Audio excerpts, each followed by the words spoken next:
जागतिक पर्यावरण दिनाचे औचित्य साधून विंग येथे वृक्षारोपणाचा उपक्रम उत्साहात पार पडला। कराड दक्षिणचे लोकप्रिय नेतृत्व व आमदार अतुल भोसले यांच्या मार्गदर्शनाखाली विंग जिल्हा परिषद गटाच्या सदस्या शैलजा प्रदीप शिंदे यांच्या पुढाकारातून या उपक्रमाचे आयोजन करण्यात आले।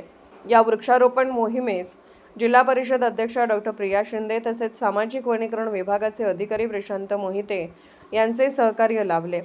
कार्यक्रमास कराड पंचायत समितीच्या सभापती नंदा यादव, पंचायत समिती सदस्य अर्जुन कुराळे तसेच कोळेवाडीचे सरपंच आणि परिसरातील विविध गावातील ग्रामस्थ मोठ्या संख्येने उपस्थित होते।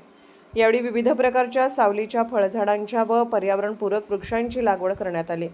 वृक्ष लागवडीबरोबरच वृक्षांचे संगोपन व संवर्धन करण्याचा संकल्प उपस्थितांनी केला। पर्यावरण संरक्षणासाठी केवळ वृक्ष लागवडच नव्हे तर वृक्ष संवर्धनही तितकेच महत्त्वाचे असल्याचे मत शैलजा शिंदे यांनी व्यक्त केले। कार्यक्रमास हरिदास माळी, माधुरी मोरे, अर्चना कुलकर्णी, माणिक पाटील, संदीप माने, युवराज शिंदे, उमेश पाटील, इंद्रजित शिंदे, गणेश देशमुख, धनंजय पवार, संतोष कळत्रे, जगन्नाथ मोरे, दिलीप मोरे, प्रशांत चव्हाण, लक्ष्मण जाधव, निवास मोरे, प्रशांत टेके, सुनील पाटील, प्रज्योत खेतमर, प्रदीप शिंदे, अरुण यादव यांच्यासह अनेक ग्रामस्थ सहभागी झाले होते। या उपक्रमामुळे परिसरात पर्यावरणाबाबत जनजागृती होण्यास चालना मिळाली असून भविष्यात हरित व स्वच्छ वातावरण निर्मितीसाठी अशा उपक्रमांची गरज असल्याची भावना उपस्थितांनी व्यक्त केली।